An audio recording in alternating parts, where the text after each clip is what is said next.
All right, let's go. You know what time it is. It's that time of the week. The What best time of the time of the week is week. it, Lionel? It is time for this week's episode of Off the Top Rope. Woo! Now, break it down really quick. If you don't know what this is a wrestling podcast where we talk mainly about AEW. I'm going to give a shout out to Naito and Hiromu. We probably have to talk about that a little bit later because I have some problems with that. But we're not going to worry about that right now. Oh no. Yeah. If you haven't already, please make sure you're following us on Blue Sky and Twitter at TAGPW Podcast. You'll be able to see a lot of our posts there. The Blue Sky numbers have been going up, so thank you all for following there already. And again, if you can't watch this podcast when it goes up, if you're not on YouTube, that's fine because we are on Podbean and Spotify. We've been seeing those numbers run up too. So again, thank you all so much for the support. We really appreciate it. Make sure you go listen to those and enjoy the podcast. If you have anything to say about us for those, you can let us know there. And that's really it. Profit, where else can they go? All right. So you guys can also go to YouTube, which you are on probably right now. And so on YouTube, you can look us up, AGPW Network, where we have all of our podcasts, such as the current one you're listening to, Off the Top Rope, which is our pro wrestling podcast. We have the Command Grab, which is our podcast where we talk about video games and all the cool stuff coming out and what we're playing. And we also have the OVA, which is us talking about anime. And we just put an episode up that was like a month worth of content in one episode. Really recommend you guys go watch that too. So, so now that you're here and now that you heard all that, do us a favor. Subscribe, hit the bell button. It'll give you all of our content when it comes up. And also, if you like what you're hearing as you're going through the podcast, drop us a like. It for sure helps us, and helps us. It lets us know that you like our content and that you want us to continue to, like the format of our content and to continue to deliver that to you guys. And finally, if you like any of the things that we're talking about and also want to, strike up some conversation, put some stuff in the comments, guys. We talk back. Don't worry, we don't bite. So put some stuff in the comments and, hell, like good stuff. We'll even bring it up on the show and, have a topic about it. So sit back, have fun, and let's do this and get to the show. Y'all know what we have to start with. In AEW, it is tournament season. Oh, yeah. So we got to start with that Continental Classic. Oh, of course. There's no other way to start it. Yeah. You know what? The show started with the Continental Classic. That's true. So, you know what's up. So, let's get to the first match, which was Shelton Benjamin versus Kyle Fletcher. What you got, man? Oh, God. All right. Talking about Kyle Fletcher's run so far against Shelton Benjamin specifically. We'll talk about that match specifically before we get into the leagues. Because I got very nerdy and I have numbers and scenarios for mostly blue, but we got a little bit of gold there too. Yeah. Kyle Fletcher is a piece of shit.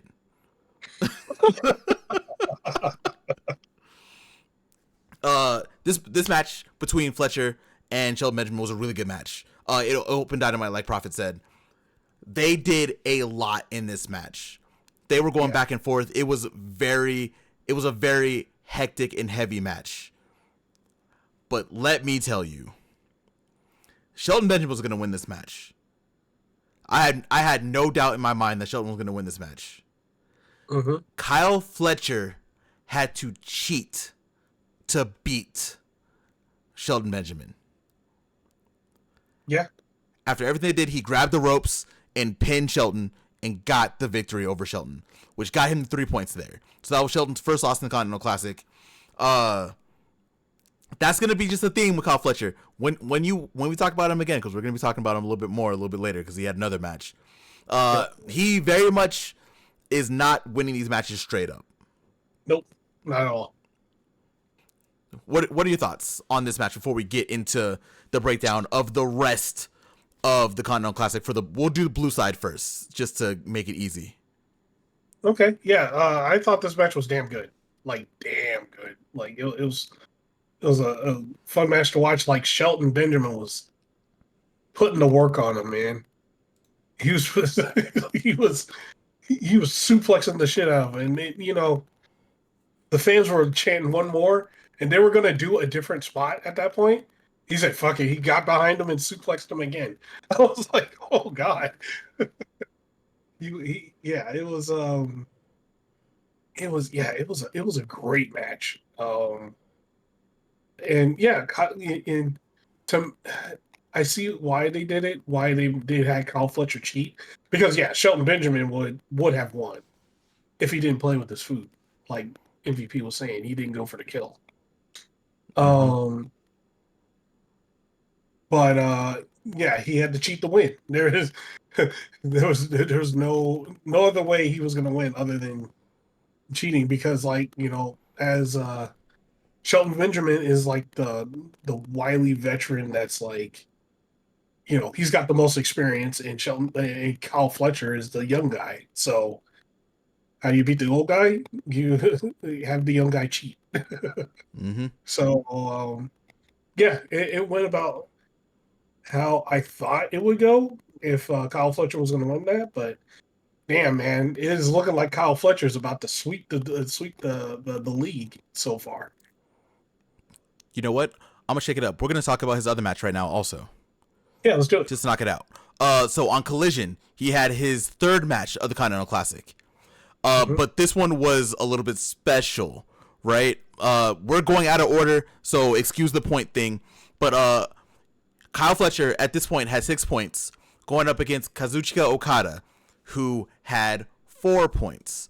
Okada at this point, he beat who was it that who was wrestling? I forgot now. It was on top of my head too. Hold on. Mark Briscoe is who he wrestled on Rampage. I don't even know why I didn't look at I have to think right here. I don't even know why I didn't look at it. It's right here, right in front of me. So at that point, Okada had 4 points. Fletcher had 6. Okada needed to win this match to get ahead of Fletcher. It would not have been a big lead, but it would have been something to give him a little bit of a lead. Be first place in the Blue League. Right. That did not happen. Nope. The match was also a very good match. Okada definitely kind of turned it up for this one a little bit. He was still at like 50%. Wasn't doing anything super crazy.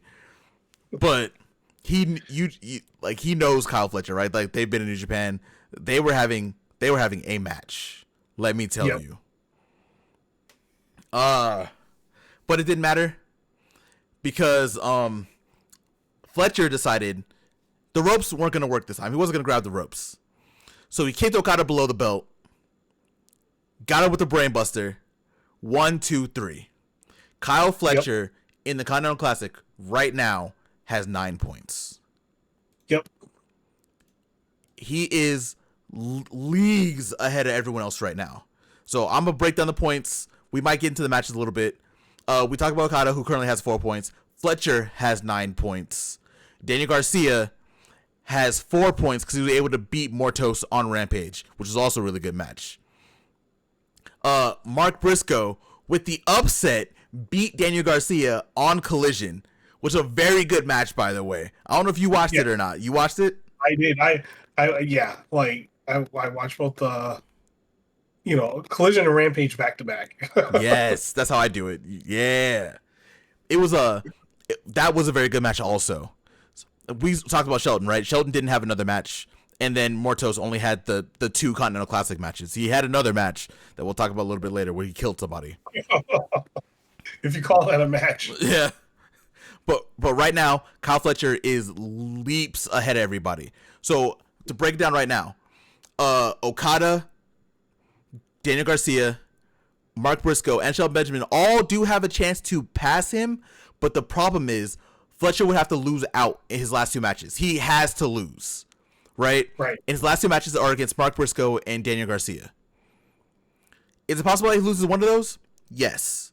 But right now, it feels like he is a sure shoe-in for the semifinals. Either at 1 or 2. More than likely at 1. So I'm pretty sure he's beating Mark Briscoe. And it might be a toss-up between Garcia and Fletcher, but I'm pretty sure Fletcher's going to take that one too. So Fletcher's going to have the full 15 points and be first place. Now the problem, Okada and Daniel Garcia specifically, they have also 2 matches left, right? They would have to win out. Garcia is a huge problem because one of the matches that he would have to win is against Kyle Fletcher. He would have to win that, right? The other one is against Shelton Benjamin. Oh boy. He has a problem right now. Okada, kind of a problem also. He has the Beast Mortos. Mortos has 0 points right now. Effectively eliminated. He can get 9 points if he runs the tally, but that would mean everyone else would have to lose matches too. So effectively, we can say Mortos probably isn't going to get first or second place. More than likely. By the points, right? Okada's last 2 matches are against Shelton Benjamin and the Beast Mortos.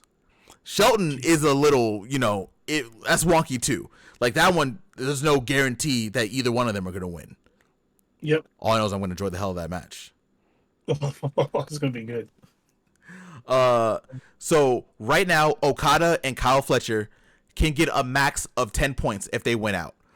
Like I said, Garcia's is a bigger problem than Okada's.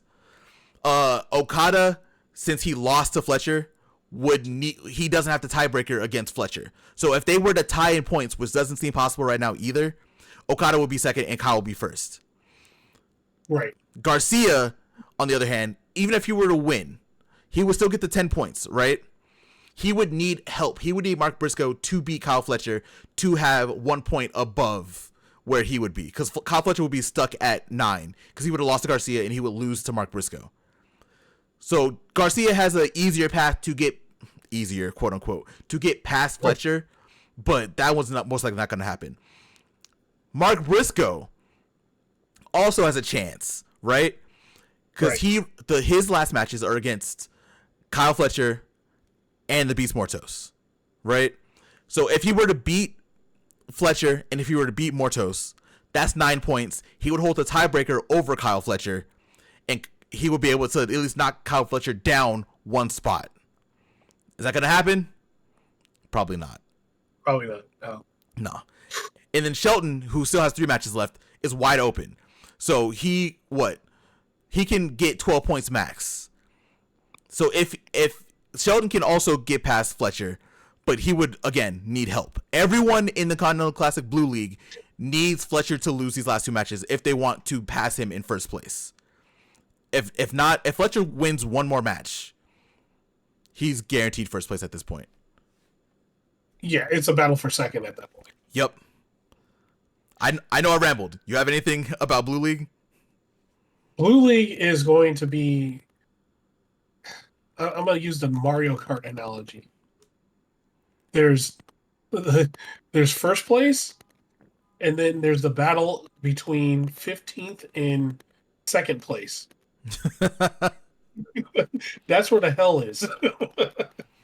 And that's where this is going. It's the battle for second place at this point. It's just really rough on everyone else. Like, Fletcher right now, just winning these 3 matches, especially beating Okada. That one, I feel like you can consider that an upset. I'm not as big of an upset on that right now because Fletcher is just a monster right now. He also cheated. Mm-hmm. He also cheated. We got to remember that. He cheated to do this. He out-healed the heel. So, yeah. But either way, no matter what, Fletcher has 9 points. He is ahead of everyone else. Like, Blue League is his. The only way he can lose this right now is if he fucks up in these last 2 matches. But it's Daniel Garcia and Mark Briscoe. Probably not going to happen. Right.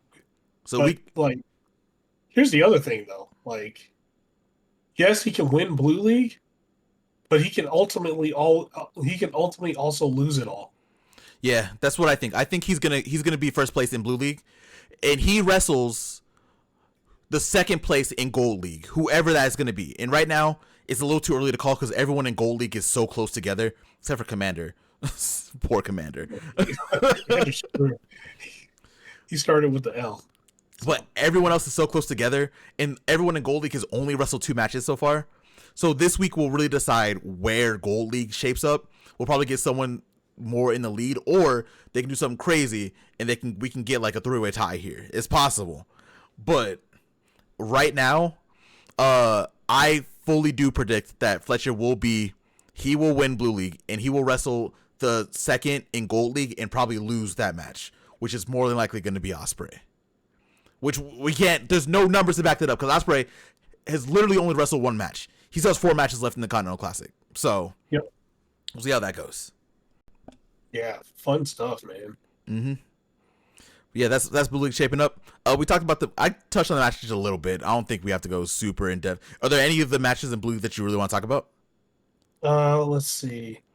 So we already talked about Briscoe and Danny Garcia. I think that was like one of the best Continental Classic matches so far. That one was an upset. People call that one an upset also. I guess because Daniel Garcia is the TNT champion, but Mark Briscoe has been a world champion. So, yeah. I don't call that an upset. I think Mark Briscoe did what he had to do, and I'm happy he got a win early. Yeah, I'm happy he got a win, and then also what that win did was show he was a threat, right? Like, it's like he wasn't going to be no pushover. He's always fighting until the end, but that win right there showed he was for sure a threat. Mm-hmm. Like, he can upset literally anybody. Like, he can upset Fletcher. And he could probably upset who's the last one that he has? Oh, it's not upset if he beats Beast Mortos. Yes, Mortos, yeah. So he can have the upset against Kyle Fletcher. That's pretty much what that match showed.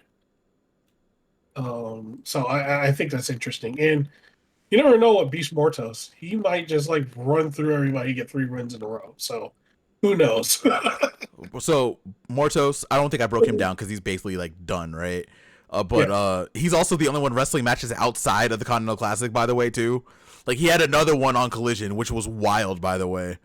Yeah. I don't know what's going on there, but all right.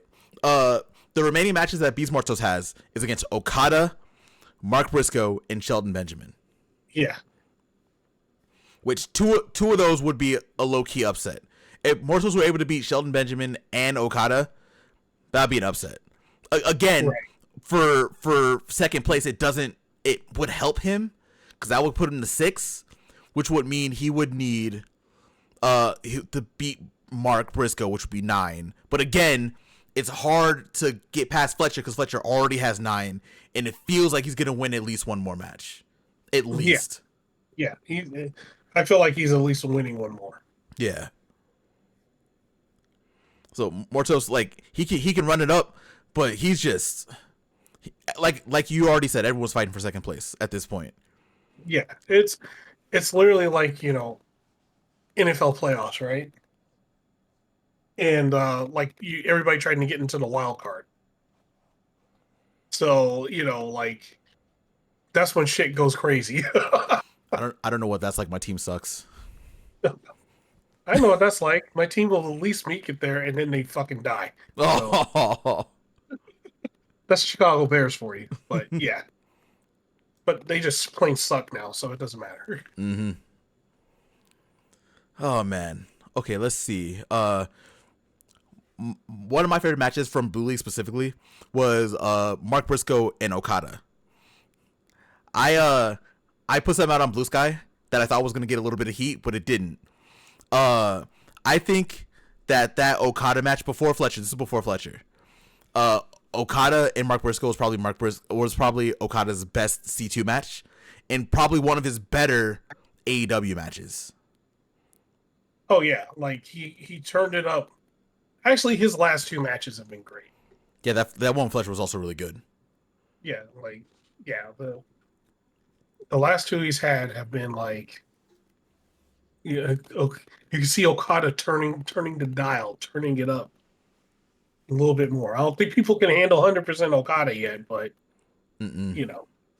He's the Togoro of fucking AEW. He just, he turns up his power ever so slightly every week. Oh yeah, he's gonna turn up a little bit on Mortos. Mortos is probably gonna lose that match against Okada, which will put Okada at 7 points.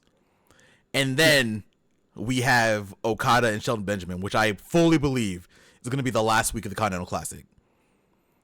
And I think that match is gonna be the one for second place between Okada and Shelton Benjamin. Mm-hmm. That's my guess. Depends on how soon it happens. If they, I swear to God, if they put Okada and Shelton like this week, I'm gonna flip out. No, I know. I don't think it's this week. I think it's a lot of Gold League matches this week. Yeah, it has to be, right? Because Gold League has everyone over there has only wrestled 2 matches so far, except for Commander. Commander technically has also wrestled only 2 matches, but he wrestled Ospreay, or not he. Juice wrestled Ospreay. Juice lost that match, which forced Commander to be in 3 points shy of everyone else. So, you know, we can touch on Gold League really quick too, because Gold League does not really a lot that was going on. It was the Commander show basically. Commander wrestled Ricochet on Rampage, and then he wrestled Darby Allin on Collision. Let me tell you, that Rampage match between Commander and Ricochet, yeah, I'm mad that he wasn't in to begin with. Commander. Yeah. That match was incredible. It was ridiculous. It was so good.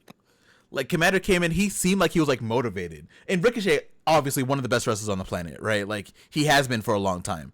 But Commander came in here like he was motivated to, like, y'all fucking snub me. I'm here for juice. Y'all should put me here first. And showed out. He lost, but he showed out. See, like, here's my thing, right? So, you don't have to win in the C2 to, like, for the guys, that are winless, right? Like, last year, Mark Briscoe was pretty much winless, right? Mm-hmm. The C2 is for you to show out. That's what it's for. So, him being extra, like, motivated, well, Tony just trusted him enough to be, hey, I know you're going to go out, you're going to show up, put on some good matches in the Continental Classic, and give a different style to, like, everything in this bracket, because, like, he's like the root, like, besides, like, Ricochet, right? He's a different type of high flyer than Ricochet, right? So he gets to show out, and just go out and put on great matches, and that's what his role is. And even if it is to be the guy to give everybody points, or maybe do an upset or two. Yeah. I was seeing people, like, talk about, oh, they shouldn't have put Commander there. They should have put somebody else. And I'm like, yo, whoever else you would want in that role, you'd be complaining again. Because they're like, oh, well, if they just put, like, Buddy Murphy, or they put, like, Jay White or something like that. I'm like, you do realize if they put them in Juice Robinson's spot, they're going to lose the whole time. And you would hate that, and you'd be like, how are they going to make Juice or so-and-so lose, right? So Yep. It's like, no, Commander was perfect for it, because especially in Gold League, you're not expecting him to, like, fucking sweep everybody and win and all that stuff. But he can play spoiler in, like, if somebody needs 3 points, he can either take them to a draw, or he could upset and win them and win. That's what his role is to play spoiler, pretty much. Yep. And he's perfect for it. And there's 2 people that he can play spoiler for specifically.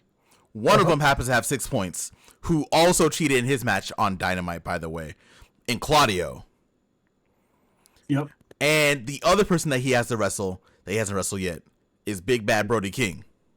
Ooh. Commander can play spoiler in either one of those matches. Easily. Yep. Very easily. We're most likely going to see it with Mortos. Well, there's not really any spoiler for Mortos at this point in Blue League. It's just Fletcher is just dominating that league right now. But when it comes to Gold, it's still wide open. like I just said, Claudio only has 6 points. The people he's wrestling remaining are Darby, Ospreay, and Commander. Who knows what's gonna happen there, right? That's a crapshoot. Exactly. You don't know. Like, we know that Claudio just beat Darby recently, but that doesn't mean he's gonna beat Darby again in the Continental Classic. We don't even know what's gonna happen yet, right? Right. Ospreay is Ospreay. Like, there is no match.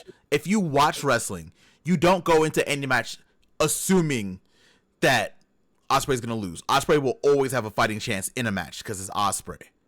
Yeah. And the Commander can easily just upset anybody. Easily. Will it happen? I don't think so, but it can. It can happen. Yeah, it's just it's the fact of it can, right? Like Brody King, he could just catch him by surprise because that's happened to him before. Mm-hmm. Especially with smaller wrestlers, they catch his ass by surprise and it's over.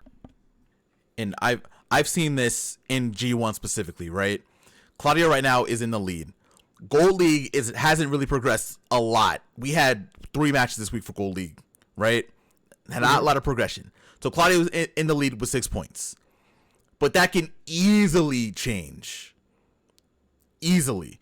Because like you said, even if Commander takes Claudio to a draw, and let's say that was next, right? Just for the sake of saying that might be next. It's not. But for the sake of it, that will put Claudio at 7 points. Which means anyone else could just pass him pretty quickly. That's what's happening in Gold League right now. Because of the draw between Okada and Daniel Garcia, that put them behind the 8 ball. And then also losing helps Fletcher more than anything. We can have the same thing here with Claudio. Claudio is literally just one matchup. Anything can change in Gold League. It's still wide open. Except for Commander. Commander can't do anything. But everyone else is wide open. Yeah. But I think Ospreay's wrestling Claudio this week. More than likely, right? It's either because I saw the graphic. It's either this week or next week. But he's for sure wrestling Claudio next, I believe. Yeah, I think you're right. Yeah. Yeah. Hold on. I'm gonna find it. Oh yeah, because they put all those out. Yeah, we almost have like the next. We have some of the Collision ones. We have some of the what is it? We have Dynamite. We have Collision. And we have one Rampage one. Let me see. I'm scrolling right now. I'm looking to see if we can find something. I know we have all the match graphics. I'm pretty sure. Oh, here you go. I got Winners coming right now. I got you. Okay. So this Wednesday, we're going to talk specifically about Continental Classic. That's it. It's 2 Gold League matches. Claudio and Will Ospreay. And then Ricochet and Brody King. Oh, God. So doing quick math, let's see. Claudio could easily lose that match, which would put Ospreay at 6 points to tie him, right? Yep. And then the winner of I lost it now. It's gone. There. Okay. The winner of Ricochet and Brody King is also gonna have 6 points. So we have the potential. I said it already too. Which shout out to me, fucking me doing math and shit already. We have the potential of having a 3-way tie by the end of Dynamite between Claudio, Ospreay, and either Ricochet or Brody King. But that would really help Ospreay because Ospreay will hold the tiebreaker over Claudio.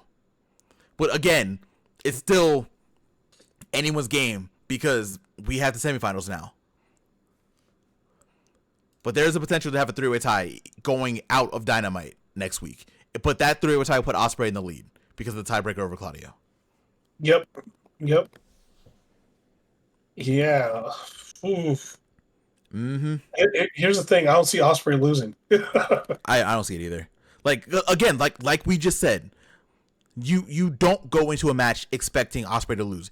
Even with Fletcher, we all said that Ospreay was probably going to lose that match, but everyone in the back of their minds were like, well, it's still Ospreay. Ospreay could win, and they can do like something after the match. Like, you don't go into a match just expecting Ospreay to lose. You don't. Sorry. Yeah. No. Not at all. Like. it's yeah, like that one. I feel like Osprey's gonna win, but I also feel like the hard one is Brody King and Ricochet. Out of all of them, that's the hardest one to call. I have a thought. What's that thought? What? I don't know why. I don't know why I paused. I'm sorry. I don't even know why. I was sitting. I was like, I don't know what happened. My brain malfunctioned. but but top three could easily be Claudio, Osprey, and Ricochet. And then you wait for the final week to put Osprey and Ricochet fighting each other, and that could be for 1 and 2, easily. Yeah. The winner of that gets first place. The loser of that is second. They can easily make that happen in this. You can easily just put a draw there, put a draw somewhere in here, or give a couple of tiebreakers to Ricochet. It sucks for Ricochet because Ricochet already lost to Claudio. So in that scenario, if the three of them were top three, Ricochet would be third place in that top three. So if it were to end with the scenario that I'm thinking of, where all three of them have 6 points, it would be Will Ospreay first, Claudio second, Ricochet third. But again, easily change. Like, Claudio can lose out. Things can happen to make it so we get Ospreay and Ricochet for everything at the end of Gold League before the pay-per-view. Easily. Mm-hmm. So I do feel like Claudio is probably going to end up first or second place. Mm-hmm. Just because, like, last year he was so close to winning and got beat out by Danielson. I think he's going to take it. And I think he's just going to murder Darby Allin is what's probably going to happen. Yeah. But that's not to say, like, that's going to be the match where he has to win in order to, get like first place or second place. He's going to have that crossroads again. Mm-hmm. If he loses, he'll be out. But if he wins, he gets in. And with the rules the way they are this year, he can always still get. He's always in range to get in. And if that puts it, that will put him at first place, which means he will wrestle the Blue League second place, which we don't know who that would be. But that would make sense, right? Because we were talking about that earlier. Because that would, more than likely, that means Ospreay would be second. Ospreay would then be wrestling Kyle Fletcher to get into the finals of the C2. Easy match to put as a semifinal instead of a final. I mean, you could also put that as a final too, pretty easily. Oh yeah, pretty easy. But yeah, it's just like you said already, like we talked about, Blue League, or not Blue, Gold is still wide open.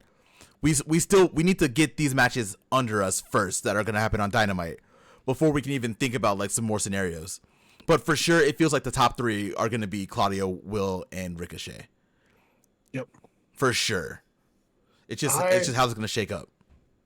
Yeah, I feel like it could shake up like that, or man, I kind of do feel like Brody King is like he's going to be like he's going to be in the area where it's like the win or lose area. Like he's either going to win and get to those top three spots, or he's going to play spoiler for somebody. So just to say where Brody King is right now, he's at 3 points right now. His next three matches are against Commander. We'll say that one first. Yep. Then Ospreay and Ricochet. He can easily play spoiler for either one of them in that match. He can beat either one of them. Because Brody King, as much as I didn't put him in the top three, Brody King can beat anyone in Gold League. Easily. Yes. Like, it's been proven already. So he can easily play spoiler for Ricochet or Ospreay in the next couple weeks. Yeah, shit, he could beat Ricochet this week. Very possible. He could. He very well could. Yeah. Like he was I think in the pod where we were talking about the C2, we first got both brackets. I put them in like the top 2, top 3. It was just at that point we didn't know that top 2 was going to be able to get in. Yeah. They changed Yeah. they changed the rules after I listened to you talk about it. Hey, I guess I'll take the credit for it. Somebody listened, goddamn it. It's still not on this page, by the way. Still. Nope. So yeah, I'm telling you, they heard that podcast. They heard us talk about the C2, and they were like, "Oh, semifinals would be a good idea," and they just did it.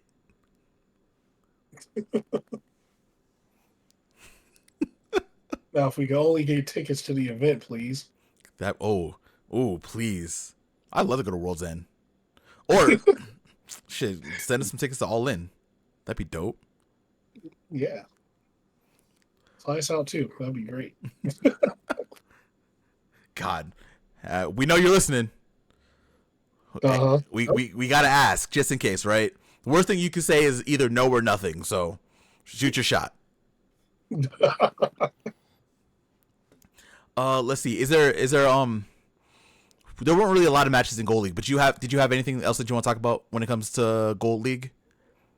No, like we pretty much hit it where it is right now. It's like it's wide open. The league is wide open. So, we're just gonna have to see where it goes. I gave you all the nerdy math. I do this all the time for the G1.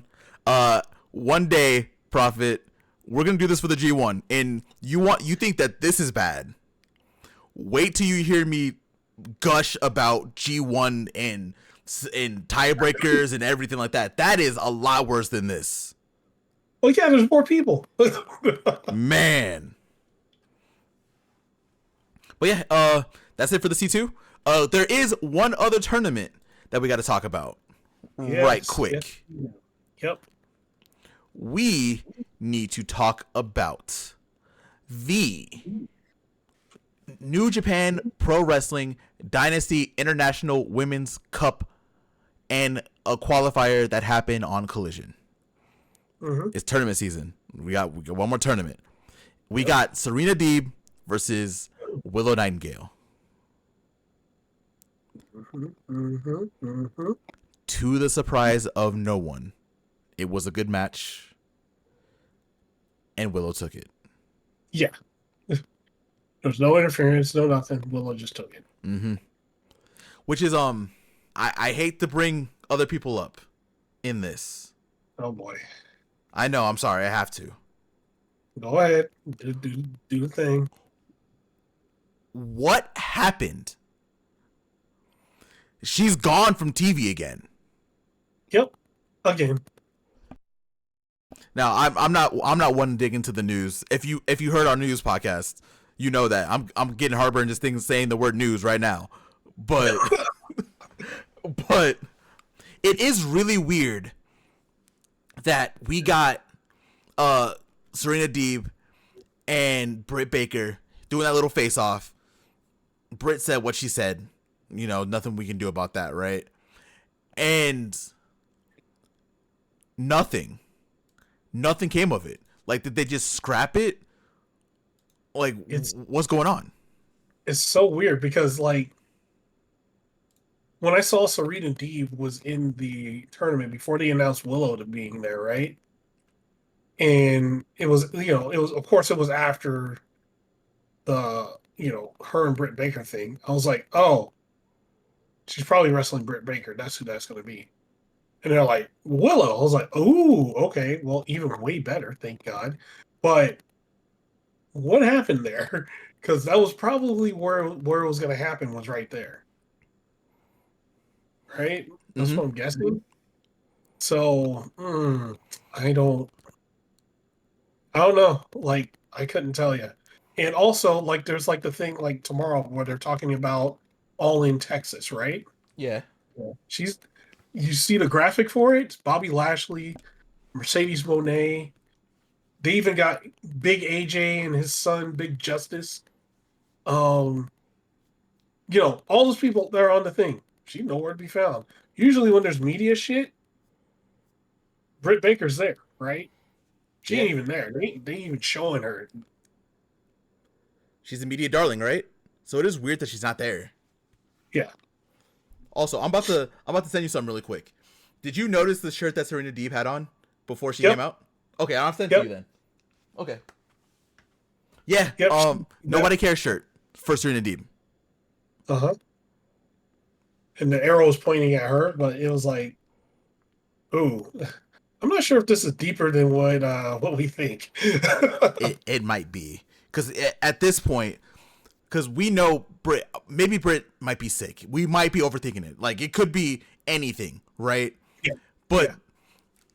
just taking context and just looking at things, this whole thing with Britt since she came back from injury and sickness has been real weird. She's disappeared off of TV a lot, like more than Britt usually would. Like people disappear on AEW TV all the time. That's just the nature of TV. It happens. Not for Britt though. Britt during the pandemic had a broken face and like a broken leg or whatever, and she was out there on a scooter, wheelchair, whatever that was. She was around. She's not around now, and she's healthy. Yeah. And it happened twice so far. Like it's like she had the match with Mercedes Moné. It was awful. Off of TV for like 2 months. Yep. Just had this previous match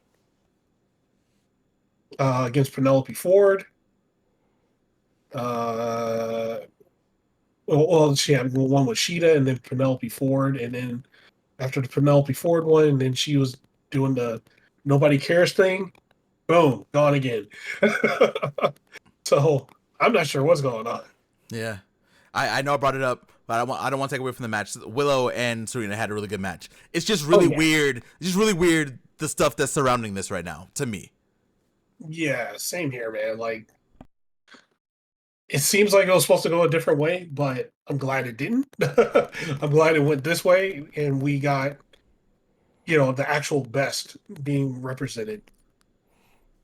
And with this means that our finals for the Cup qualifier that's going to be on Collision is Willow Nightingale versus Jamie Hayter. I'm just gonna say it right now. Might be match of the week. Oh, easily. They're gonna get that 20-minute time limit. It might be match of the week. I don't know. I'm just gonna call it right here. It's very possible. They can very easily do that with them two wrestling. Easy. Yep. We also have to talk about for this World Cup qualifier, because it's not like the Continental Classic. People can come in and people can interrupt, and it would be very easy for someone who might be beefing with someone in the match, aka Jamie Hayter, to come in and interrupt Jamie Hayter and have her lose that match. Oh yeah, easily Julia Hart. Yep, very easily. I can see her popping up. Either way, that's a toss up right now, no matter what, right? Like either person can win, but Jamie Hayter just has a couple little extra things on the side, and a couple things. I mean, a Julia Hart that could help her lose this match. Yep. I don't think Willow will need it though. So I could see her like if after Willow beats Jamie Hayter, Julia Hart appearing right after that. Yeah, I can see it because we got Julia showed up on a spotlight. Well, she didn't show up on a spotlight. A spotlight happened and she wasn't there. So there is a very big potential that we see her next week on Collision. Yep, big time. You have any final thoughts on the women's tournament before we move on to just normal Dynamite and all that stuff? Yeah, the finals for the women's tournament is gonna be good. Like, it's gonna be a banger of a match. So I'm real excited to watch it next week. God, I can't wait. I wish we could be watching it right now. I don't know. I need them to formulate for a week and just put on a banger. Yes. But with that, our tournament season is over for right now. Now we got to get into the rest of this AEW Dynamite. So I'm going to, before we get into that, Mm-hmm. And speaking of, Willow Nightingale right now, right? Uh-huh. She's appearing on a lot of media, right? Like she's appearing on TV and all that stuff. Who else did we see do that before they became world champion? Oh, is it almost time? Is, Swerve is it was doing almost it. time? So the media thing is a big part of it, right? Like being out there doing all the things, and like Willow's going to be on that next episode of like what is it, Matching Food or whatever, because it's her and Orange Cassidy on it. Oh. But she was also on like a cooking show and like a couple other things on Food Network and a whole bunch of other stuff, right? Wait, hold on. What was So on Food Network?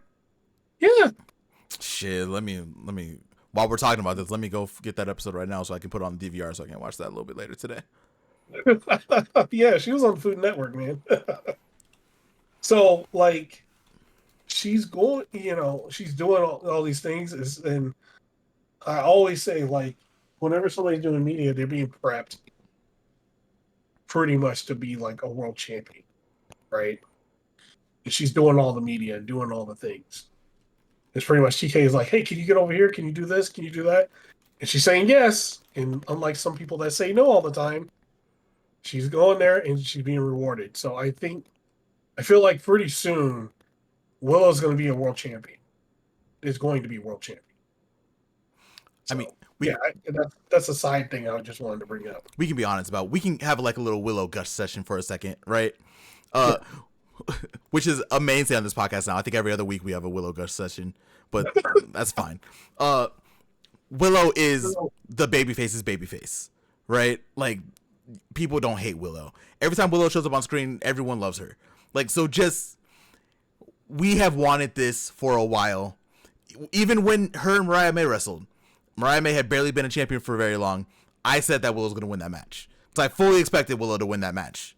Like there was nothing that would have stopped me, right? Yeah. But yeah, it's Willow is world champion material. She has been world champion material. She's also outside of even TV.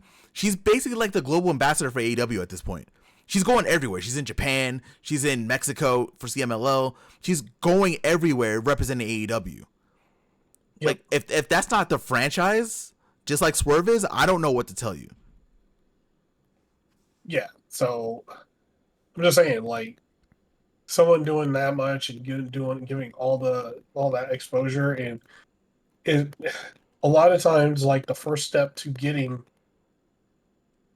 to the world championship spot is appearing on TV all the time, like doing all the things, right? Mm-hmm. um and she's doing it.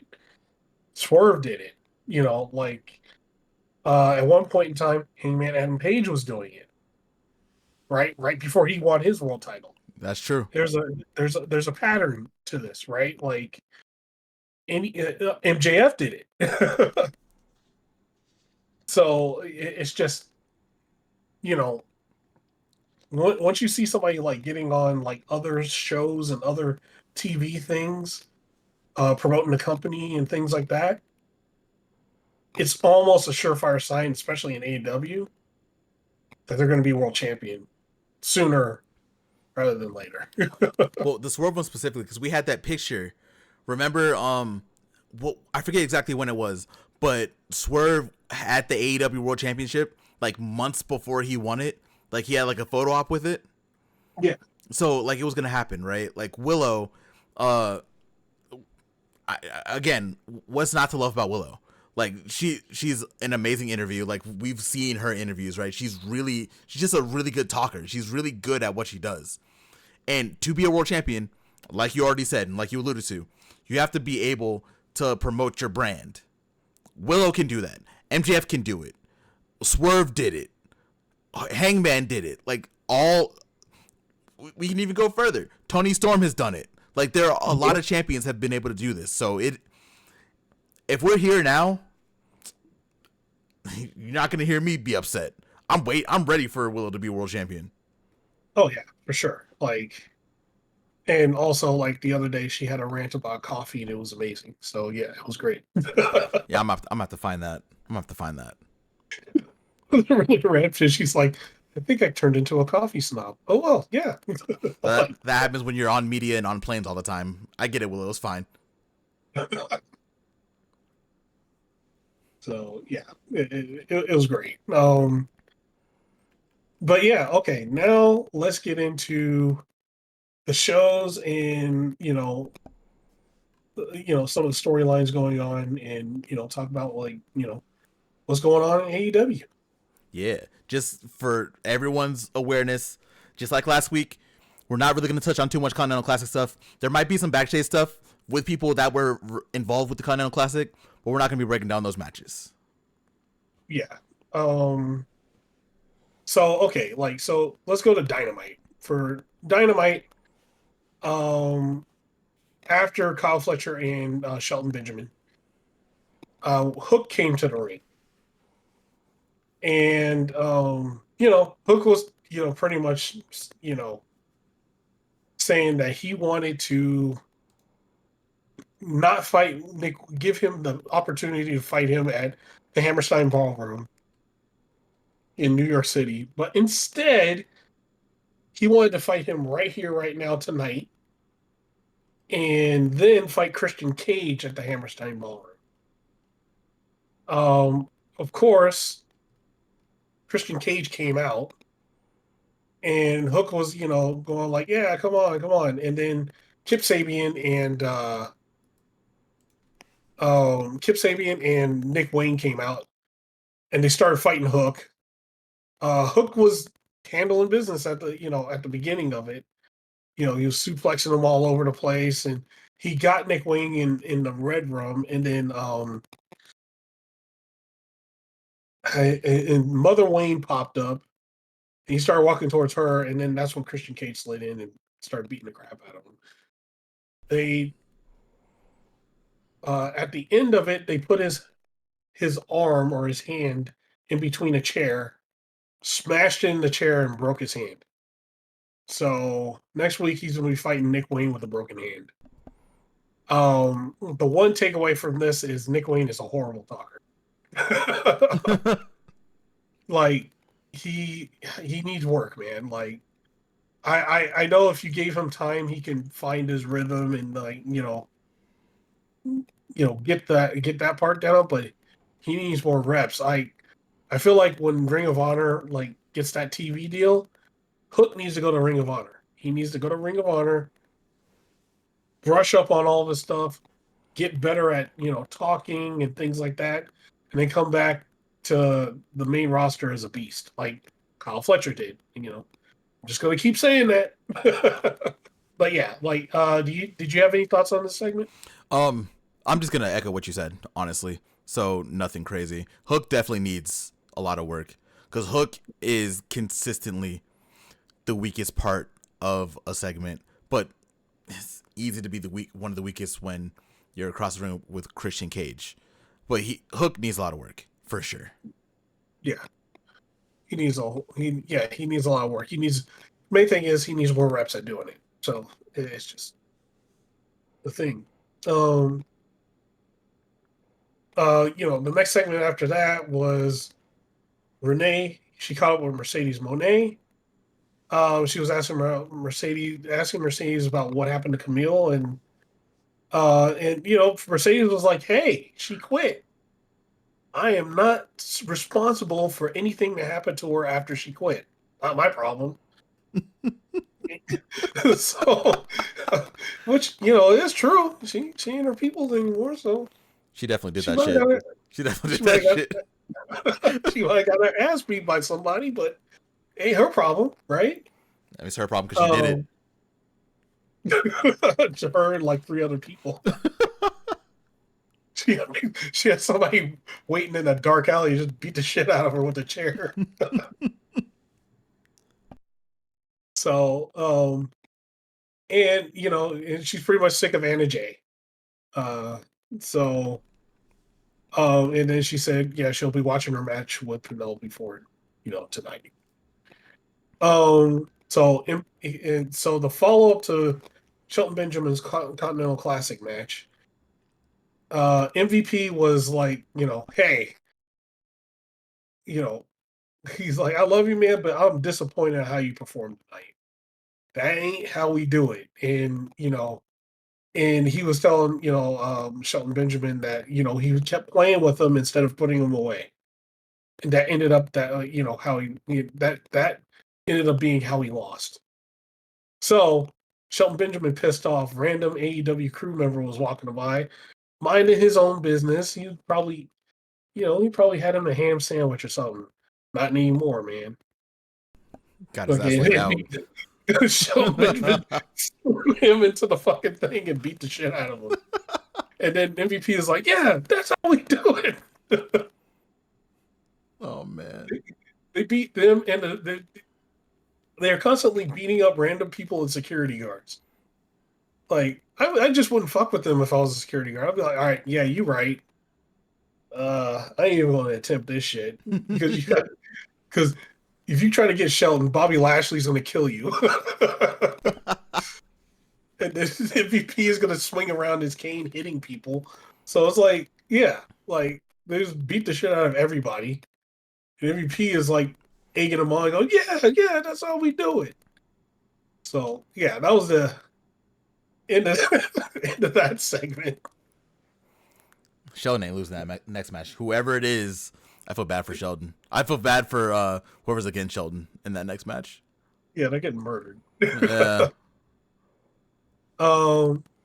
Okay, so Dynamite does in Battle Royal. It is a very, very obvious who's going to win this match. Yeah. Because Adam Cole and Kyle O'Reilly, they were in the match. But there was an interesting thing that happened during this match. So the interesting thing was Top Flight and Leo Rush and Action Andretti were out there.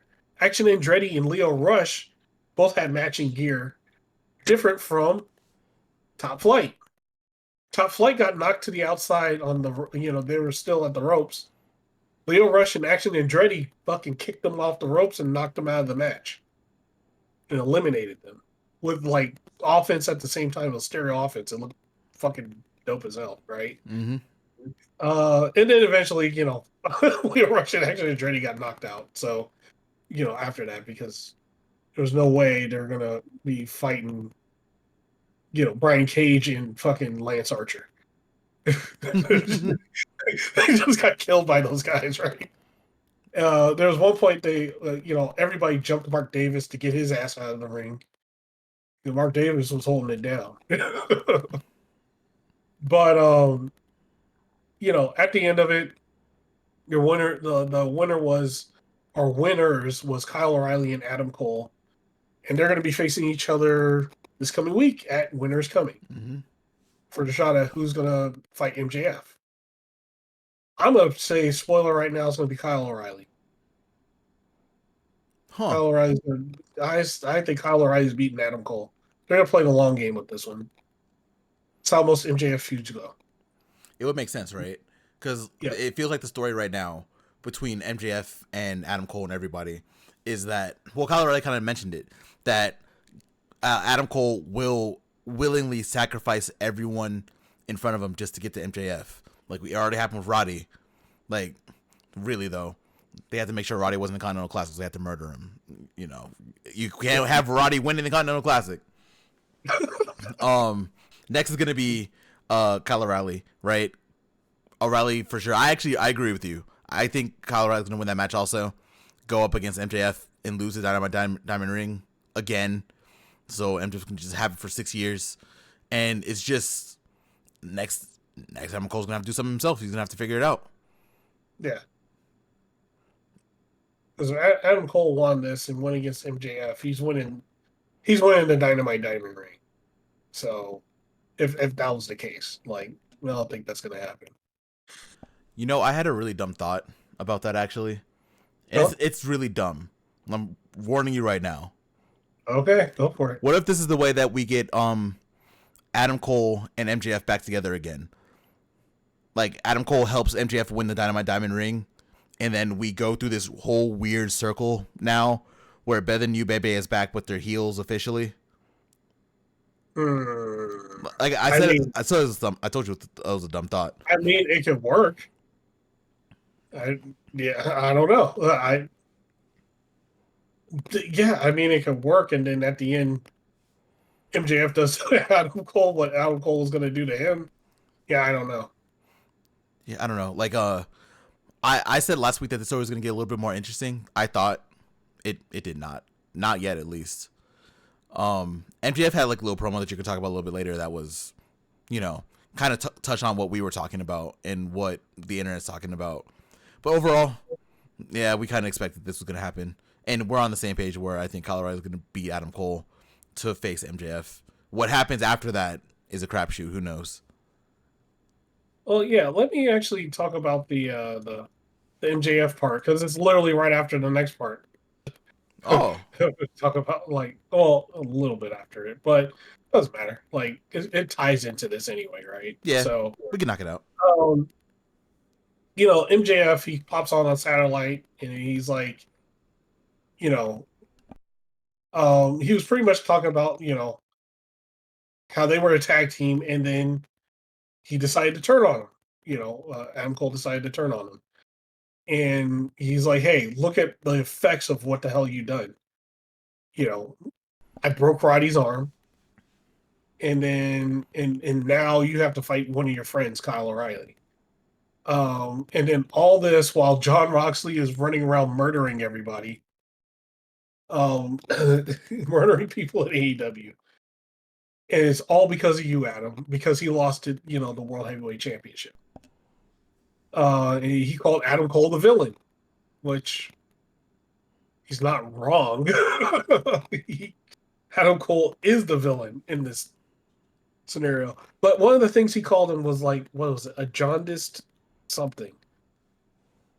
We're talking about how he's looking like he has jaundice at the beginning of it. I was like, oh shit, he really went there. Yeah,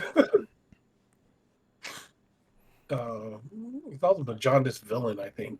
Something like that. I don't remember off the top of my head now either, to be honest. Yeah. But yeah, that was pretty much the gist of it. It was pretty much hyping up the match between Adam Cole and Kyle O'Reilly while giving the context of, hey, you did this. You're the one that did this, and you're the villain, not me. That's the weirdest part about this, right? And leave the MJF to save something again, right? Because Yeah. that's the case. Like this whole thing that's happening with Adam Cole and MJF is literally Adam Cole's fault. Adam Cole did it. And sure, you can say, "Oh, you might have turned on me first," but we live in reality. Reality is MJF didn't do anything to Adam Cole. He had the opportunity, like we saw like little teases here and there, but he never did anything. Yeah, he never did it. He Even thought about it, yeah. but he didn't do it. And that was like in the beginning, he was always thinking about doing something. But as they moved on, he was doing that less and less. Even in the match between MJF and Adam Cole at All In last year, the aggressor Yeah, in that match was Adam Cole. MJF wanted to wrestle. He was going to wrestle, sure, right? He was still doing the kangaroo kicks and all that other shit, whatever.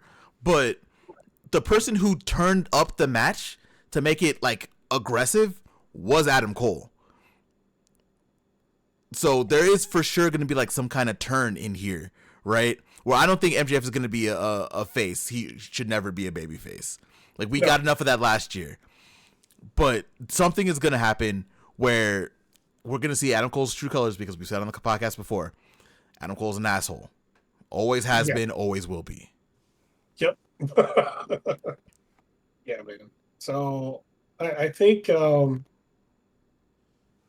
yeah. So yeah, that was pretty much like those two parts that went together. And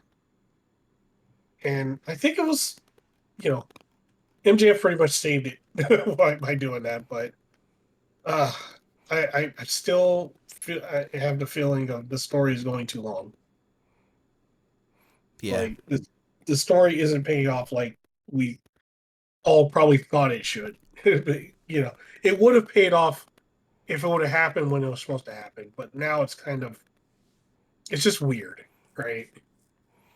I'm Oh, still in that camp of once MJF returned and gave the brain bust to Adam Cole, like 6 months ago, however long that was. That should have been it. They could have went their separate ways, and I don't know what each of them would be doing right now, but they could be doing different things. I Why? would see Adam Cole in the Continental Classic. That's where I'd see him. Right? Yeah. MJF would probably just be off TV because he's doing what he's doing right now. Right? Yeah. But yeah, Cole would more than likely be in the Continental Classic, and I feel like that would be a better use of his time than this. And who knows? We in a couple weeks, once this story pans out, we might say we were wrong and this was a really good turn. But as of right now, it's been multiple weeks of like nothing. Yeah. Yeah, I hope I'm wrong. I would love to be wrong also, but we'll see. Yeah, we'll see. Okay, so let's move on to the next segment. So there was another Julia Hart vignette. So there was that right after this, right after the Dynamite Dozen Battle Royal. Mm-hmm. The Acclaimed were backstage with Renee, and you know what? Um, Daddy Ass was trying. Billy Gunn was like, "Hey, we've been trying to talk Max Caster out of this, out of like going at Swerve for weeks, and he's just become an asshole basically ever since he got that card from MVP. So, and we can't talk sense into him, for to stop him from going out there against Swerve tonight, and he's just gonna go out there and pretty much get killed." And then Bowens goes up in his face and he's like, "Yo, you call yourself the best wrestler alive? Go prove it." Oh, ho, ho, ho. Now the match happens Oh Lord. between Swerve and Max Caster. So, Max Caster did his little rap, and that was the only shots he was throwing at Swerve because soon as he got there, Swerve beat the shit out of him. And I enjoyed every second of it. Max Caster literally got no offense. He tried, and Swerve wasn't having it, and he just beat the living crap out of him. I think he did he did the house call 3 times to him. Mm-hmm. Yes, he Three did. times in a row. And then he pinned Max Caster. And then as he was about to go to the back, Swerve was like, "Nah, dude, I ain't done yet." He goes up to the top rope and does the Swerve stomp to him. And he said, and this is what he said after he did that Swerve stomp: "Don't waste my time anymore, Lashley." And he looked around. He's like, "Yo, Lashley, this isn't over yet." So I can pretty much guarantee he's going to try to cash in his card with MVP, and they're going to beat the shit out of him. Yeah. This more than anything, this did two things for me. One, it made sure that people remember that Swerve is a threat, right? Because they're touting the match between him and Lashley that he got his ass beat, and we talked about it. We even said it on Full Gear that they were gonna say that this was like a really big one-sided match, and it wasn't. Mm-hmm. We know that we said it and we called what they were gonna do. It just reminded people that Swerve is dangerous. It just reminded people that, hey, he ain't done with Lashley. Two, we got to see Max Caster get his ass beat, and that was just worth every penny. This is probably my favorite part of Dynamite. I think it was the way everything was getting lit up as I was typing stuff out on Blue Sky. Everybody loved that part of Dynamite. Hell yeah, bro! Just getting his shit kicked in. It was great. We've been waiting for that for about 3 years since he's been going on Twitter acting like an idiot. Yeah, and to go on with what you said, it also shows, hey, there's levels to this, right? Mm-hmm. Swerve is at the highest level. You're self-proclaiming yourself to be the best wrestler alive, and you ain't even a main eventer. You ain't at that level. You're not at that Swerve Lashley Hangman, Jay White, all their levels, right? Like you ain't at that level. You Mm-hmm. ain't even close, dude. And that's what this match was pretty much showing. It's like, nah, you ain't even there yet. You ain't even touched that ceiling Mm-hmm. yet. So yeah, I thought it was good.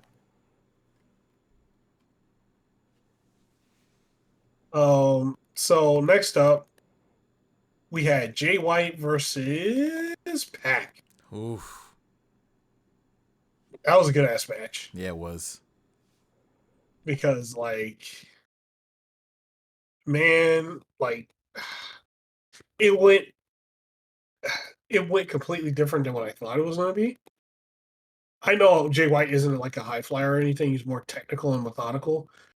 But Pac matched that, which is why Pac is one of the best wrestlers out there.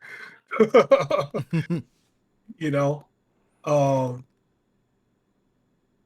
yeah, man, um, yeah, man, this match was good. This match was good. Um, I can't really you know, I didn't really see anything bad about this match, but of course there was there was a ton of interference in the match. Like a ton. Wheeler Yuta was doing, he did the Buskai knee one time when Jay White was outside. Like, Jay White had no help. He didn't have no help during this match. Um, and yeah, man, eventually, Hangman came out, but that was at the end, right? Like at the very end. Like Hangman came out, you know, um, did his thing. Because the Death Riders came out I think it was towards the end of the match that all the Death Riders came out into the ring and all that stuff. And Hangman came out and was fighting with Moxley, and he hit him with the buckshot lariat, Mm-hmm. which was great. Like Hangman landing on that leg, but he got hit with the orange punch. He got hit with the buckshot lariat, and he also got hit with the Blade Runner. Moxley was having a bad night. We have our hero standing tall also, by the way. We had Yeah. the returning Orange Cassidy that you talked about. We had Jay White came out there after his crazy match with Pac. Yep. And then Hangman is happening. Yep. And I forgot to say, Jay White did beat Pac with the Blade Runner and got the victory. So he overcame everything and got the victory. Mm-hmm. And then after that, the Death Riders came in and got their asses kicked. This is probably the first time we actually really seen them be on the back burner too. We've seen them fight, we've seen them lose here and there, but every time they retreat on their own. This is probably the only time that I can think of that, other than the pay-per-view. The pay-per-view was one, but Moxley had won the match before.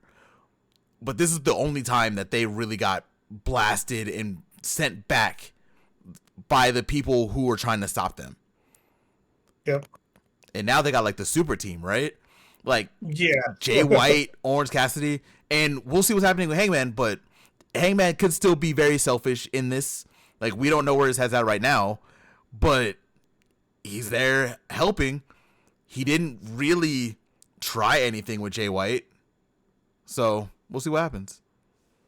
Yeah. And, there's more stuff with Orange Cassidy that we'll talk about that happened in Collision. Mm-hmm. So, and there's another two people that have appeared, which makes it even more interesting.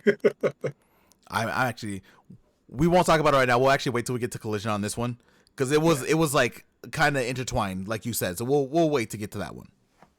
Yeah. So after this match, we had Jamie Hayter. She was talking about Julia Hart trying to play her mind games, and she's like, she's more than face to face type of person. She, fist to face. She wants to fight somebody.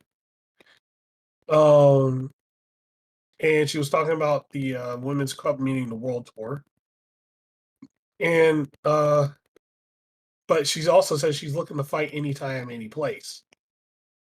So and she told Julia Hart she's coming for her. So that might be to Jamie Hayter's demise next week on Collision. Because she actively called her out. Yeah, it's possible. So who knows? So Jericho, he got the microphone, and I even put this on Blue Sky. He was promoting the Ring of Honor show and telling people, "Hey, get the honor, the what is it, the honor cat, no, Honor Club. honor club, and watch Ring of Honor." And I'm like, "Whoa, they finally did it!" And they even did a little thing too. I was like, "Oh shit, they're finally telling people to watch Ring of Honor." It just took 2.5 years. Longer than that, actually. Yeah, longer than that TV deal, but Yep. Yep. So, and so he did that, and then so after that, we got another vignette, but this time the return of Bandito. Let's go.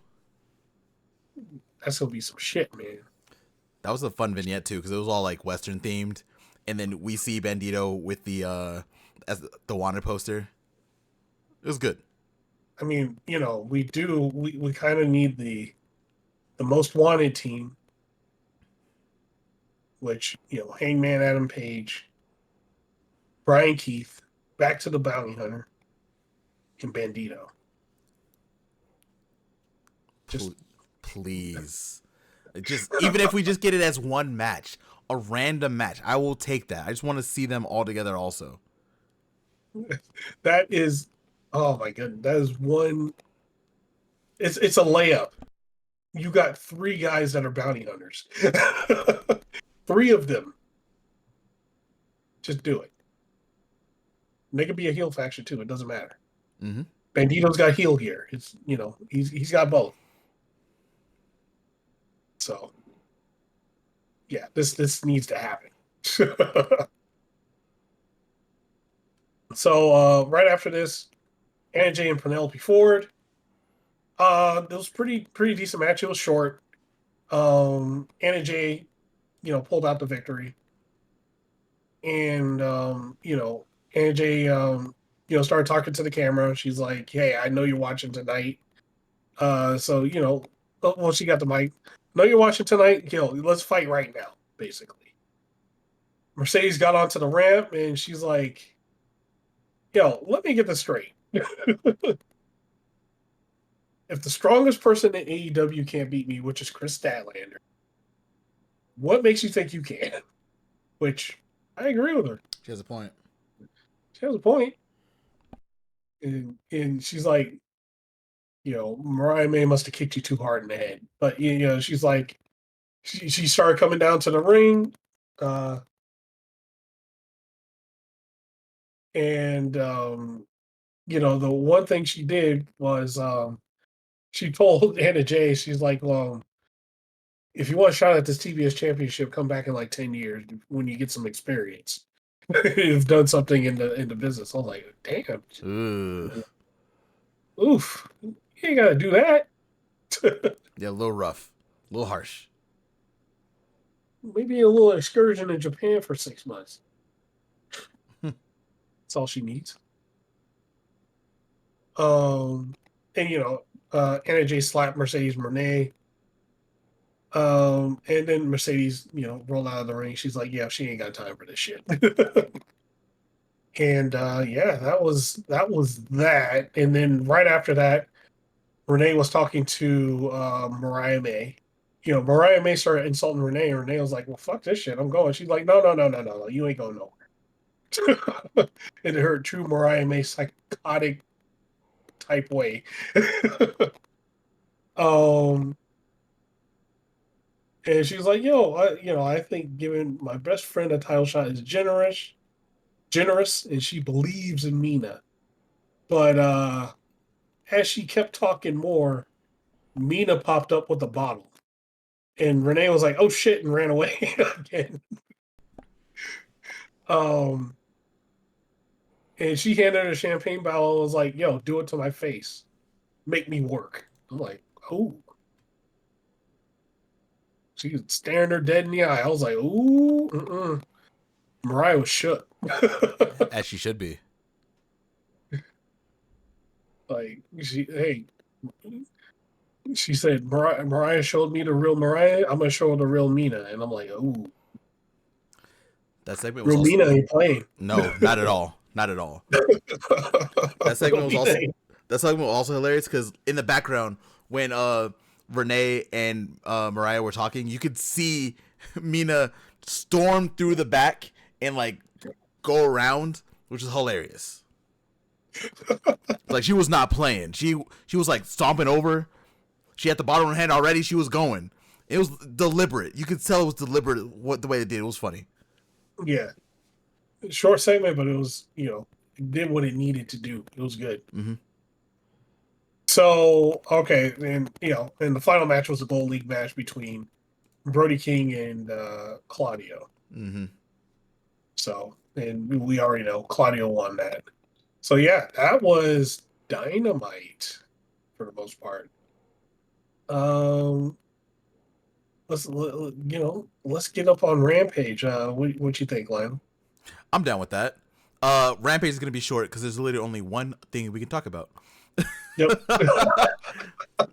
Everything else was Continental Classic matches, this is why if you didn't watch Rampage this week, you should. We're getting to that point where we only have a couple episodes of Rampage left, more than likely. So make sure y'all watch these last couple because they've been kind of stacked lately. Yeah.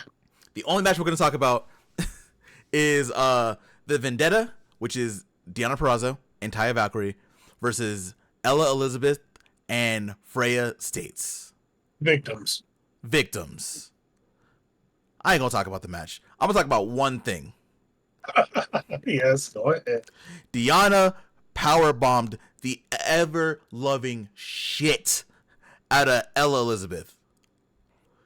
Like, that was an old school 80s, 90s powerbomb. On the back of her neck, I thought she was dead.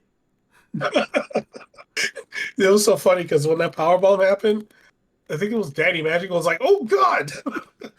He also was like, "I almost see that powerbomb again." You son of a bitch. You want to see a person die on TV? Yeah.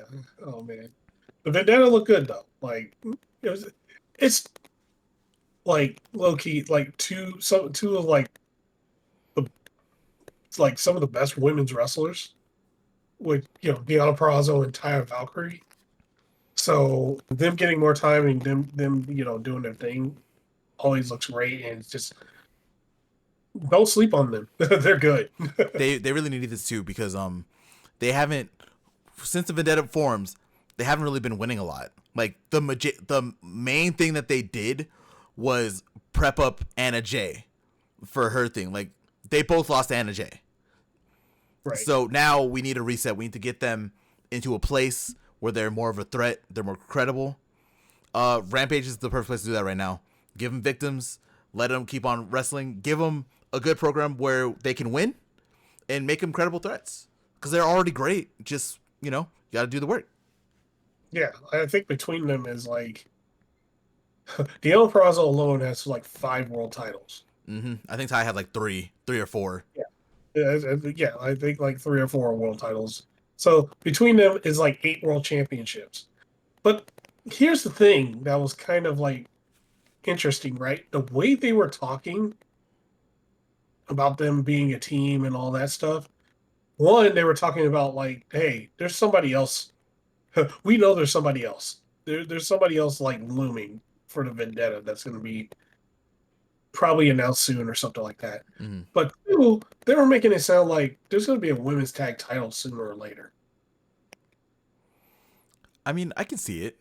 You know what I mean? Because think of it like this: we got to think about the future of AEW, right? They're going to streaming. We know they have Dynamite. We know they have Collision. We know Rampage is going away. But from the rumors that just at this point don't even feel like rumors anymore. There's another show and that show is more than likely going to be a 2-hour show.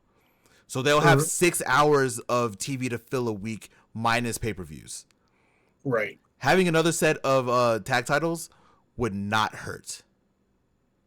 Not at all. So I feel like that's what's going to happen. Like, the way they were talking about it, they were kind of hinting on it at the show.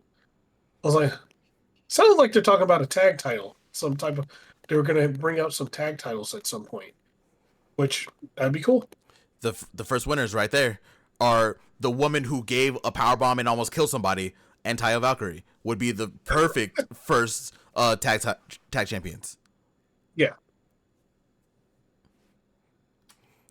But that's really it. That's all that really happened outside of Continental Classic on Rampage. So we are going to move forward to Collision. It's not on the sheet, so I'm going to talk about this first. We got to talk about what happened with Top Flight. Yep. So Top Flight had an interview with Renee. It might be on this page. I didn't see it when I was checking earlier. But they had an interview with Renee. They were talking about, Darius and Dusty were talking about how they were upset at Action Andretti and Lio Rush for interrupting them or for knocking them out of the Dynamite Dozen Battle Royal.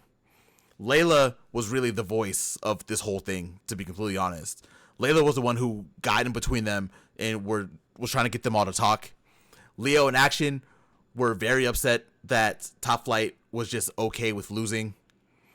So they started jaw-jacking. And then I believe it was Dante who said, if you want to settle, or no, I think it was Action Andretti saying, y'all want to settle this in the ring. So at some point soon, we're going to get Action Andretti and Lio Rush versus Top Flight. And so it was Layla Gray. Because Layla Gray at first was like, hey, there's only one way. If you guys have beef, there's only one way to settle it. We ain't fighting back here. Yeah, that's true. And then that's what led to Action Andretti is like, well, I guess we're gonna be fighting in the ring then. I'm interested to see what happens in that match because if we can be honest, we've talked about this a while, right? We called that this was gonna happen. I think this was probably one of the easiest ones that we could have called if we're gonna be fully transparent. Yeah, we called this a few weeks ago. Yeah, this is easy for Leo and Action Andretti to take this, right? Because right now, out of all the Top Flight, outside of Layla Gray, Action Andretti and Lio Rush are infinitely more entertaining than Top Flight. Yep. Let them get the match. Let them have a good match. Top Flight gets sent over to Ring of Honor to be on TV over there. And we see what happens with Action Andretti and Lio Rush. Hurt Business. Hurt Syndicate, sorry. Action Andretti's too light-skinned to be in Hurt Syndicate. I don't care. Well, I'm just going to say this. There's been hints at somebody else joining the Hurt Syndicate. Yeah. Outside of Caster, yeah, we're probably going to get, realistically, it's probably going to be Lio Rush and Action Andretti. Or, no, I'm not even just saying, I'm not saying them, I'm saying Ricochet. See, I'm still not on board. I don't know yet. I'm not sure. He's doing, dude, he is like, his interviews, like, he's been doing interviews and shit outside. And he's been doing, like, more heelish interviews. Like, sounding more heelish now. Uh-huh. His in-ring work is reverting back to when he was a heel, which was King Ricochet. He's going that way. He's getting more aggressive. He's getting, he's fighting way more aggressive. He's doing, like certain things like now. Like, I feel like he's going more Hurt Syndicate way more than anything. So you think after he loses to more than likely Ospreay to not get second place and not go into semifinals, that's when we're going to get the heel turn? Do you think? Possible. Maybe. We'll have to see. Let's see. Yeah. But yeah, you are right. He has been a little bit more aggressive. I haven't heard the interviews because I don't really listen to like outside interviews, like outside anything, right? But he has been more aggressive. The Spirit Gun, he's gonna have to look. If he's gonna be a heel, he's gonna have to change the name because it's too weeby. But other than that, yeah, he has been more aggressive. Like we've seen it. And then I'm guessing when he loses Ospreay, that will be like the thing that snaps him. It could happen. Yeah. Yep. Moving on to the show. We're gonna start with Renee Paquette. She's busy as always. She's backstage with Takeshita and Don Callis. Before Don Callis could really say like 2 full sentences, Powerhouse Hobbs shows up. Hobbs is like, Don, you haven't called me, you haven't texted me, you haven't emailed me, you didn't check in on me when I was hurt, so I guess you must have lost my number. You must have forgotten something. So I'm gonna keep this short. That international championship, I'm taking that. And I'm gonna take everything else from you also, and it's gonna start with that title. And then Don Callis was like, hey, big man, look, you deserve it. Look, this is all you. If you want to have a shot, feel free to have a shot. But we have a lot of places to go. We're going to be in Japan. We have a lot of international bookings. So, I will call you when we're ready. And the Hobbs like, call me. And they walk off. So at some point, we're going to be getting a match between Takeshita and Powerhouse Hobbs for the international championship, which is going to be a really good one. Yeah. For some reason, I'm imagining Hobbs doing the Ishii thing when he was getting Chris Jericho to sign the contract. He should have. Everywhere Jericho went, Ishii was there. So I just, for whatever reason, I just see Hobbs just popping up everywhere that Takeshita's at. He should. Ricochet did it. I mean, it didn't work for Ricochet. Ricochet lost.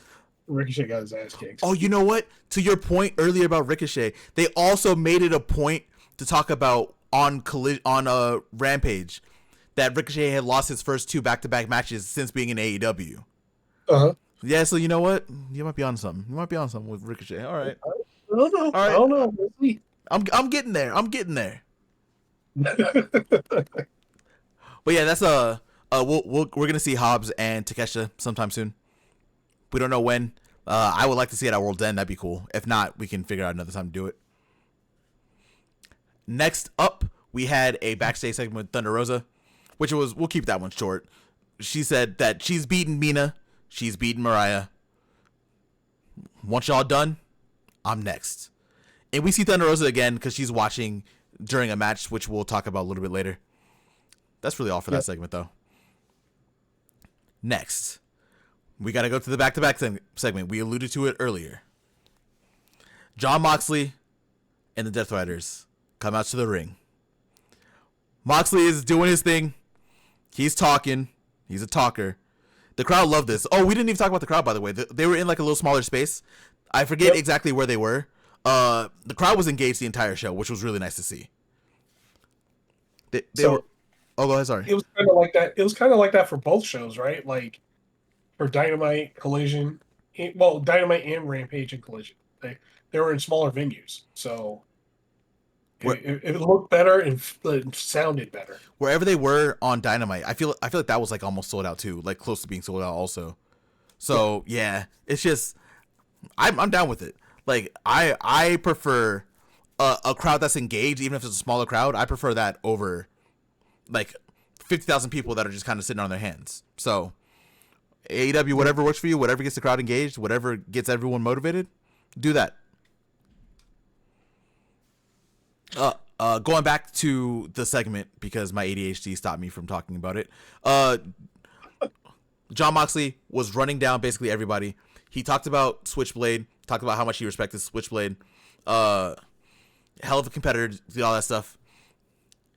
He talked about Hangman, and he was a little more wary about Hangman, which he danced around on that one. Yeah, he didn't want to say anything super crazy about Hangman because Hangman already whooped that ass before, so Hangman will do it again. And then he talked about Orange Cassidy. Orange Cassidy was like, y'all wanted him to be the guy. Y'all wanted him to take the crown. He couldn't. The only thing I regret is I didn't take his head off. And then Orange Cassidy comes out. And Orange Cassidy is... I like this Orange Cassidy right now. I've always liked Orange Cassidy, but man, he is not missing words anymore. Nope. Orange Cassidy went out on that microphone and basically said, I don't give a fuck what's going to happen to me. I will not stop. I will not rest until I take that title from you, because I do not like you having that title. And if you want to stop me, you're going to have to kill me. And Death Riders was like, okay. So they beat him up, and then they pick him up, and they drag him backstage. Which leads us to the next segment, which it starts with FTR. Dax and Cash are talking about their futures and what they're going to be doing. And they talk about Fight for the Fallen, and they're going to allude to how this is going to raise awareness for Hurricane Helene that went through North Carolina, where they stay at, this where their family is, right? So we got the cause for Fight for the Fallen, because if you don't know about Fight for the Fallen, they always have like some kind of cause. There's always a charity attached to it. So it's really good that the first show that's going to be on Max is also going to be a charity for Hurricane Helene. So shout out for that. They didn't actually get a chance to finish saying that, because the second they did, we heard this like loud clang, and the camera is like panning over, and we see Jon Moxley, the Death Riders, and Orange Cassidy. Jon Moxley has a concoction in his hand, which looked like it was just some cleaning solution. And Moxley's like talking to himself, like, all right, want me to kill you? I'll kill you. Want me to kill you? I'll kill you. Like he was doing this Kendrick. What are you talking about? They talking about nothing. What are you talking about? They ain't talking about nothing. But neither here nor there. As soon as he was about to pour the clean solution down Orange Cassidy's throat, FTR comes and smacks it out of his hand. And we got a really cool camera angle of just us being behind Dax and Cash, like we were going to stop the Death Riders also. Like we were just kind of standing there while Dax and Cash were like in front of us. And the Death Riders were like, all right, we'll back up. We'll leave. So they walk away. And that is the end of that segment. But like Moxley was like, oh, you don't know what you just did. He was like, okay, yeah, okay. You know, we'll be seeing you. Now, I had a thought. January 1st, Fight for the Fallen. Everyone seems free, right? Yep. So even if Orange Cassidy can't win that world title, which no, I don't think anyone thinks he's going to be taking it from Moxley at this point. He now has two people as partners that could take another set of titles from the Death Riders on January 1st. Mm-hmm. So main event could easily be for the Trios Championships with FTR and Orange Cassidy versus Death Riders. Yep. I totally agree. Yeah. We will see. We'll see what happens. Yep. What else happened in this show? We had Beast Mortos, who is the only person in the Continental Classic actively having matches outside of the Classic, wrestling against Aaron Solo. Victim. We don't have to talk about it too much. Aaron Solo got beat up. That was it. It was like a minute and a half match, and then that's when the top flight thing happened. Yeah, it's on here. They didn't, for whatever reason, they don't have it like highlighted. That's weird, but whatever. Mortos beat Aaron Solo with the discus lariat, so that's another thing in Mortos's repertoire. So we'll see if he keeps on using that. We'll see if he uses that to win any matches in the Continental Classic. We'll find out. Mm-hmm.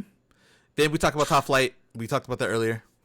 We can move on to what is the final thing that we have to talk about when it comes to AEW this week. Mina Shirakawa versus Emi Sakura. Banger. Very good match.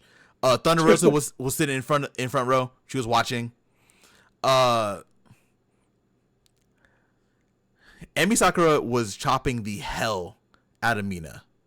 Yep. To the point, there's a picture online of like the damage that Mina has from it, and it just looks vicious, bro. Like her chest is messed up. There's one cool thing I want to talk about before we actually talk about the end of the match, which was Mina hitting that spinning back fist over the referee. That was cool because, you know, Emi Sakura likes to cheat. She likes to do her thing. Did not work too much for Emi in this match. She still did lose to Mina. in a really good match. And we got a little bit of stuff about Mina challenging for the AEW Women's World Championship. That's really it. That's everything that we can talk about that we haven't talked about already for Collision. Yeah. You have any thoughts overall? Overall, it was a great week of AEW. Great week. There was a lot of the it was pretty much Continental Classic, all of it, and I'm here for it. It was great, and next week looks like it's going to be the same way. There might be a few more Continental Classic matches this coming week, because there's no Dynamite Dozen match, so we might get another match in that slot. We'll see. We'll see what happens. Even if we don't get anything, we have Rampage and Collision for sure that they can use for the Continental Classic. Right now, the only matches that we have, which we talked about already during the Continental Classic segment, for that specifically are Claudio and Ospreay, and then Ricochet and Brody. Yeah. And then we kind of talked about all the other matches that are going to be happening, except for the tag match that's going to be happening on Dynamite Winners Coming, which is Jay White and Orange Cassidy versus Pac and Jon Moxley. Oh yeah, that's going to be good. It should be a good one. But yeah, man, you have any other thoughts before we wrap this thing up? No, man. And actually, today you wrap it up. Ooh, I could definitely do that. Mm-hmm. All right. If you guys have been listening this entire time, thank you so much for listening. We've seen the numbers go up, and we really appreciate everyone stopping by. If you haven't, leave a comment. Let us know what you think. Talk to us. We'll talk to you back. A lot of those comments will most likely go on the podcast also. So if you have anything you want to say, you have any of your opinions, anything that you want to talk to us about, throw it in the comments. While you're here, if you're on YouTube, make sure you like and subscribe to the channel also. Help us out. We've seen, like I said, we've seen the numbers grow, so we would really appreciate if you guys shared this out to everyone, just to make sure they can get a piece of one of the best wrestling podcasts on the planet. Yes, sir. And again, please make sure to follow us on Blue Sky and Twitter at TAGPW Podcast. Please make sure, if you're not watching online, if you're not watching on YouTube, please make sure to listen on Spotify or Podbean. And that's really it. Thank you all so much for stopping by, and we'll talk to you next week. Peace. We're out.